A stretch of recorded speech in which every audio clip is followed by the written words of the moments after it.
اور N are آئی مہمانان گرامی قدر اور اسکول کے تمام ٹیچرز اور میرے عزیز طلباء و طالبات، السلام علیکم ورحمۃ اللہ وبرکاتہ۔ آج ہم سب کے لیے بڑی مسرت و شادمانی کا موقع ہے کہ ہم آزاد ہندوستان کے 74ویں یوم جمہوریہ یعنی لوک تنتر اور گنتنتر دیوس کے موقع پر فلاحی اسکول کے احاطے میں منعقد پرچم کشائی کی اس تقریب میں شانہ بشانہ شریک ہیں۔ میں اس موقع پر میرے محسن مربی محترم جناب سلیم ناخدا صاحب اور اسکول کے پرنسپل صاحب کا تہہ دل سے شکریہ ادا کرتا ہوں کہ انہوں نے اس اہم تقریب میں مجھے شرکت کے لیے مدعو کیا۔ اللہ پاک انہیں ان کی محبتوں کا بہترین بدلہ عنایت فرمائے۔ میرے بزرگوں اور دوستوں اور میرے بچوں، ہم سب بخوبی واقف ہیں کہ ہندوستان کی اس مقدس سرزمین پر تقریباً 200 یا 250 سال تک انگریزوں کا ناپاک سایہ رہا اور انگریز سامراج نے پوری طور پر ہندوستان پر اپنا قبضہ اور تسلط جمایا تھا۔ ہندوستان کے باسیوں اور ناگرکوں کے ساتھ اس نے حیوان سے بدتر سلوک کیا، لیکن بالآخر ہندوستان کے جیالوں، ہندوستان کے متوالوں اور ہندوستان کے خاطر اپنا جان اور اپنا مال اور اپنا سب کچھ قربان کرنے والے ہمارے شہیدوں کی انتھک محنتوں اور کوششوں کے بعد یہ ملک 15 اگست 1947 کو انگریزوں کی جابرانہ اور ظالمانہ تسلط اور پنجہ استبداد سے آزاد ہو کر خلاصی پاتا ہے۔ اسی وجہ سے 15 اگست کے دن کو ہم یوم الحریہ یعنی آزادی دیوس کے طور پر مناتے ہیں، لیکن آج کا یہ دن یہ 26 جنوری کا دن ہے اور آپ اس بات سے بخوبی واقف ہیں کہ آزاد ہندوستان میں سال میں 2 دن یہ راشٹری پرو یعنی اسٹیٹ سیلیبریشن کے طور پر منایا جاتا ہے۔ ایک 15 اگست کا دن اور دوسرا 26 جنوری کا دن۔ 15 اگست کا دن کیوں منایا جاتا ہے وہ میں بیان کر چکا کہ اس دن ہندوستان کو انگریزوں کے ناپاک تسلط سے آزادی اور خلاص نصیب ہوئی تھی، اس وجہ سے یوم آزادی کے طور پر ہم جشن مناتے ہیں۔ لیکن 26 جنوری کو اس موقع پر آج بھی ہم اس ملک کے ترنگے کو عزت و عقیدتوں کی سلامی دینے کے لیے جمع ہوئے ہیں اور اپنی مسرتوں اور خوشیوں کا اظہار کرتے ہیں۔ اس کی آخر کیا وجہ ہے؟ مجھ سے پہلے پرنسپل صاحب نے اپنے اسپیچ میں اور ایک طالبہ نے اپنی اس تقریر میں اس کی وضاحت کی اختصار کے ساتھ میں اسی کو کچھ تفصیل کے ساتھ وستار کے ساتھ بیان کرنے کی کوشش کروں گا کہ ملک آزاد تو ہوتا ہے 15 اگست 1947 کو اور اسے آزاد ہندوستان قرار دیا گیا، لیکن ہندوستان کی ہسٹری اور تاریخ یہ بتاتی ہے کہ ابھی یہ ملک یوم جمہوریہ نہیں بنا، یہ آزاد بھارت ضرور ہے۔ اور اس آزاد بھارت کے سب سے پہلے پرائم منسٹر اور وزیر اعظم کے عہدے پر حلف لینے والے پنڈت جواہر لال نہرو ہے۔ وہ آزاد بھارت اور ہندوستان کے پہلے وزیر اعظم بنتے ہیں، لیکن ان کی حلف برداری کی جو تقریب ہوتی ہے وہ وائس رائے لارڈ ماؤنٹ بیٹن کی گورنری میں ہوتی ہے، اور ہندوستان کے وہ سب سے پہلے گورنر منتخب ہوتے ہیں وائس رائے لارڈ ماؤنٹ بیٹن۔ اس کے بعد یہ ملک رن ہوتا ہے وزیر اعظم پنڈت جواہر لال نہرو کی عمارت اور ان کی قیادت میں،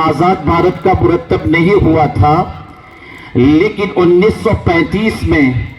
انگریز نے جو کانسٹیٹیوشن اور دستور مرتب کیا تھا، جن کو انڈین گورنمنٹ ایکٹ کے نام سے یاد کیا جاتا ہے،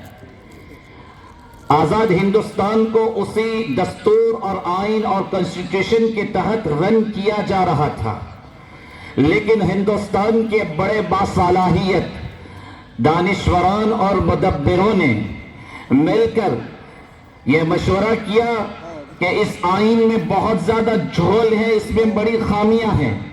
اور ہمارے ملک میں رہنے والے مختلف قوم اور جماعتیں کے لوگوں پر منطبق ہونے والا یہ آئین نہیں ہے، اس میں بڑی جانبداری اور طرفداری سے کام لیا گیا ہے، اور اس میں عوام کے اور پبلک کے حقوق بھی پامال ہو رہے ہیں۔ ہمیں اپنے آزاد بھارت اور ہندوستان کا نیا کانسٹیٹیوشن اور دستور مرتب کرنا چاہیے۔ چنانچہ کچھ ہی دنوں کے بعد ایک کمیٹی تشکیل پاتی ہے جس کو قانون ساز کمیٹی کے نام سے یاد کیا جاتا ہے، اور اس قانون ساز کمیٹی میں بڑے بڑے دانشوران شریک تھے، اس میں خود پنڈت جواہر لال نہرو، سردار ولبھ بھائی پٹیل، مولانا ابوالکلام آزاد، حفظ الرحمان سیہاروی وغیرہ وغیرہ بہت سارے افراد جو بڑے انٹیلیجنٹ بھی تھے، بڑے ذہین بھی تھے، بڑے ذکی بھی تھے، بڑے دانشور بھی تھے، اور ملک کے تئیں بہت ہی زیادہ خیرخواہی کا جذبہ رکھنے والے تھے۔ لیکن اس کمیٹی کے روح رواں اور صدر کی حیثیت سے ڈاکٹر بھیم راؤ امبیڈکر کا انتخاب ہوتا ہے۔ قانون ساز کمیٹی کے صدر یہ ڈاکٹر بابا صاحب بھیم راؤ امبیڈکر رہتے ہیں، اور اس کمیٹی نے تقریباً 2 سال 11 مہینے اور 18 دن کی عرق ریزی، انتک کوشش اور محنتوں کے بعد، کچھ کاٹ اور چھانٹ کے بعد بالآخر 26 نومبر 1949 کو اس کانسٹیٹیوشن اور بھارت کے آئین اور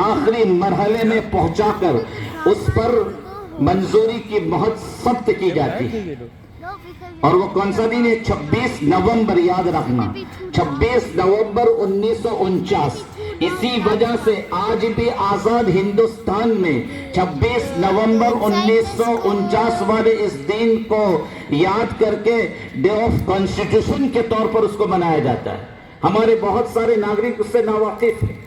لیکن یہ تو منظوری کی مہر ابھی اس پر ثبت ہوتی ہیں، لیکن باقاعدہ 26 جنوری 1950 کے دن اس کا نفاذ ہوتا ہے، اس کو قانونی طور پر عمل میں لایا جاتا ہے۔ وہ دن کون سا تھا؟ 26 جنوری 1950 کا دن، اور آج یعنی 26 جنوری 1950 کے اسی دن کی یادگار کے طور پر ہم اس پرو کو مناتے ہیں، اور 26 جنوری کا دن وہی اسی دن 1950 کو یہ ملک یوم جمہوریہ کی حیثیت سے عالم کے افق پر جلوہ گر ہوتا ہے۔ اس سے پہلے 1947 سے ہندوستان آزاد تو سمجھا گیا، لیکن ہندوستان گنتنتر اور ہندوستان پرجاستاک جو بنتا ہے وہ 26 جنوری 1950 کے دن سے۔ اس سے پہلے اسے جمہوری ملک کی حیثیت حاصل نہیں تھی، اس سے پہلے اسے ڈیموکریٹک ملک کی حیثیت حاصل نہیں تھی، اس سے پہلے اسے پرجاستاک نہیں کہا گیا۔ 26 جنوری 1950 کے دن جب یہ کانسٹیٹیوشن مرتب ہو کر آخری مرحلے میں پہنچ کر جب اس کے نفاذ کا اعلان کیا گیا، اس کے بعد سے یہ آزاد ہندوستان یہ جمہوری ملک سمجھا جانے لگا۔ میرے بھائیوں، ڈیموکریسی کسے کہتے ہیں؟ جمہوریت کا کی کیا حیثیت ہے؟ اگلے سالوں میں اپنی سپیچ میں اس کی وضاحت کر چکا ہوں، وقت میرے پاس بھی کم ہے اور پروگرام کو آگے بڑھانا ہے۔ آپ یاد رکھیں کہ ہندوستان کا یہ آئین دنیا کا بہترین آئین اور دستور ہے، اور تاریخ گواہ ہے کہ دنیا کے بیشتر ممالک میں ہندوستان کے آئین کو بڑی قدر کی نگاہ سے دیکھا جاتا ہے۔ پوری دنیا کے دستوروں میں ہندوستان کا یہ دستور باعتبار تحریر کے سب سے بڑا اور لارجسٹ دستور ہے، اور ہندوستان کے آئین کی بڑی خصوصیات میں سے خصوصیت یہ ہے کہ ہندوستان کا یہ آئین، ہندوستان کا یہ دستور اور سنویدھان یہ سب سے بالا تر ہے۔ ہندوستان کا وزیر اعظم بھی کلی طور پر اسے چیلنج نہیں کر سکتا، بلکہ ہندوستان کا صدر جمہوریہ وہ بھی ہندوستان کے آئین کو کلعدب قرار نہیں دے سکتا۔ یہاں تک کہ ہندوستان کے دونوں ایوان، ایوان بالا اور ایوان ذیلی، یعنی آپ یہ کہہ لیجئے کہ راج سبھا اور لوک سبھا کے تمام ممبران مل کر بھی اگر کوئی یہ سمجھو کہ قانون پاس کرے کہ آج سے ہندوستان کے اس کانسٹیٹیوشن کی کوئی حیثیت نہیں ہوگی، تو ان کی یہ بات رڈی کے ٹوکری میں ڈالنے کے قابل ہوگی، اس لیے کہ سنویدھان بنانے والی کمیٹی نے سنویدھان کو وہ درجہ دیا ہے۔ اس لیے کلی طور پر من اولی الی آخری، اے سے لے کر زید تک پورے سنویدھان کو کوئی بھی ناکر اور معطل بنانے کی پوزیشن میں نہیں ہے۔ یہ الگ بات ہے کہ سنویدھان میں اس بات کی گنجائش ہے کہ ہندوستان کے ایوان بالا اور ایوان ذیلی کے ممبران اپنی اکثریت کے ساتھ اس میں جزوی کچھ ترمیم کرنا چاہے کر سکتے ہیں، اور اس کی بھی اکثریت کے بعد بالآخر صدر جمہوریہ کے دستخط کے بعد وہ ترمیم قابل قبول ہوتی ہے۔ یہ ہے میرے بھائیوں، یہ ہے آئین کی خوبی۔ اس سے جمہوریت کو اور اسے ڈیموکریسی کو یہ سمجھو کہ قوت نصیب ہوتی ہے، قوت نصیب ہوتی ہے۔ میرے بھائیوں، اسی طرح آئین کی خصوصیات میں سے یہ ہے کہ اس میں مذہب اور قومیت سے ایک طرف ہو کر بہت ہی معتدل اور متوازن طور پر تمام ملک کے مذہب اور ملت کے ماننے والوں کی رعایت کی گئی ہے، اور اس میں چھوٹے اور بڑے، کالے اور گورے کا کوئی بھید نہیں رکھا گیا، بلکہ ہندوستان کے ہر ناگرک اور ہندوستان کے ہر شہری کو مساوی حقوق دیے گئے ہیں۔ اور اس سنویدھان کی خوبی یہ ہے کہ اس میں فریڈم آف اسپیچ بھی ہے، اور اس میں فریڈم آف ایکسپریشن بھی ہے، اور اس میں فریڈم آف میڈیا بھی ہے، اس میں فریڈم آف ریلیجن بھی ہے۔ میرے بھائیوں، 26 جنوری 1950 کے دن سے یہ ملک یوم جمہوریہ اور ڈیموکریسی ملک گھوشت کیا گیا۔ ہندوستان کی ایک جمہوری نظام کو اور اس کے ڈیموکریسی کو مضبوط کرنا میری اور آپ کی ذمہ داری ہے، میری اور آپ کی ذمہ داری ہے۔ اور یاد رکھیں، ہندوستان کے سنویدھان میں یہ جمہوریت اور ڈیموکریسی اس کی روح ہے، یہ اس کا آدھار ستمبھ ہے، یہ اس کا مین پیلر ہے۔ اگر یہاں سے جمہوریت کو نکال دیا جائے تو اس کے کانسٹیٹیوشن اور دستور کی ہوا نکل جاتی ہے۔ اس معنی کر بھی ہندوستان کے ہر ناگرک اور ہندوستان کے ہر شہری کی یہ ذمہ داری بنتی ہے کہ اپنے ملک کے کانسٹیٹیوشن اور بالخصوص اس کی روح، جو اس کا سیکولر نظام ہے، جو اس کا جمہوری ڈھانچہ ہے، اس کو برقرار رکھا جائے۔ یاد رکھیں میرے بھائیوں، بہت ہی اختصار کے ساتھ بھی اپنی بات کو ختم کرنا چاہ رہا ہوں کہ کسی بھی ملک کے جمہوریت اور اس کے ڈیموکریسی نظام کو تحفظ فراہم کرنے کے لیے اور اس کو باقی رکھنے کے لیے 3 سسٹموں کا غیر جانبدارانہ انصاف کے ساتھ اپنے فرائض ذمہ داری کو ادا کرنا از حد ضروری ہوتا ہے۔ اس میں سب سے پہلا سسٹم ہے system of election, system of election. دوسرا سسٹم ہے سسٹم آف جوڈیشری، اور تیسرا سسٹم ہے سسٹم آف میڈیا۔ اگر کسی بھی ملک میں یہ تینوں سسٹم غیر جانبدارانہ اپنی صحیح روش اور خطے پر انصاف کے ساتھ کام کرتا رہے گا، وہاں تک ڈیموکریسی کا یہ ستون مضبوط سے مضبوط تر ہوتا جائے گا اور جمہوری ملک کی جمہوریت کی چولوں کو کوئی ہلا نہیں سکتا۔ سب سے پہلے چیز کیا ہے؟ سسٹم آف الیکشن، یعنی الیکشن کا نظام مبنی بر انصاف ہو، اس میں کسی کے ساتھ کوئی رو رعایت نہ ہو، کسی پارٹی کی طرف کوئی میلان نہ ہو، یہ ہے سسٹم آف الیکشن۔ دوسری چیز ہے سسٹم آف جوڈیشری، یعنی ملک کا عدالتی نظام۔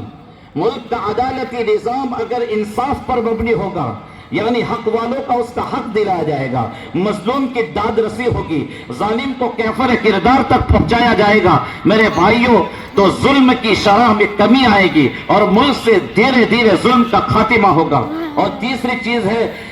System of media. آج کل میرے بھائیوں، ہمارے بھائیوں کے مابین جو اختلاف پیدا ہوتے ہیں اس کی بہت بڑی وجہ یہ میڈیا اپنے فرض منصبی کو فراموش کر چکا ہے۔ وہ جانبداری اور طرفداری سے کام لے کر رائے کا پربت کرتا ہے اور منافرت کے بیج بوتا ہے، جس کی وجہ سے بھائی بھائی میں کھائی نظر آ رہی ہے اور اختلاف دن بدن بڑھتا جا رہا ہے، یہ میڈیا کی غلط کارکردگی کی وجہ سے۔ تو میرے بھائیوں، ہماری ذمہ داری بنتی ہے کہ ہم اپنے سسٹم کو بہتر بنائیں۔ آج کے اس موقع پر ترنگا لہرا کر ہم اپنی عقیدتوں اور عزتوں کا سلام اسے پیش کرتے ہیں اور ہم بارگاہ رب میں دعا گزارتے ہیں کہ باری تعالیٰ ہمارے اس ترنگے کو اپنی آن بان شان کے ساتھ افق کے عالم پر ہمیشہ لہراتا رکھے۔ یہ ان کا کام ہے جو اہل سیاست جانے، یہ ان کا کام ہے جو اہل سیاست جانے، میرا پیغام محبت ہے جہاں تک پہنچے، مر کر بھی نہ نکلے گی میرے دل سے وطن کی الفت، مر کر بھی نہ نکلے گی میرے دل سے وطن کی الفت، میری مٹی سے بھی خوشبو وفا آئے گی۔ کسی نے کیا خوب کہا ہے، یہ الگ بات ہے کہ لوگ ہم سے خفا ہیں، یہ الگ بات ہے کہ کچھ لوگ ہم سے خفا رہتے ہیں، اے وطن ہم تیرے ذروں پر فدا رہتے ہیں، صدیوں ہم نے تیری مٹی پر عبادت کی ہے، صدیوں ہم نے تیری مٹی پر عبادت کی ہے، ہم تیرے واسطے مصروف عبادت رہتے ہیں۔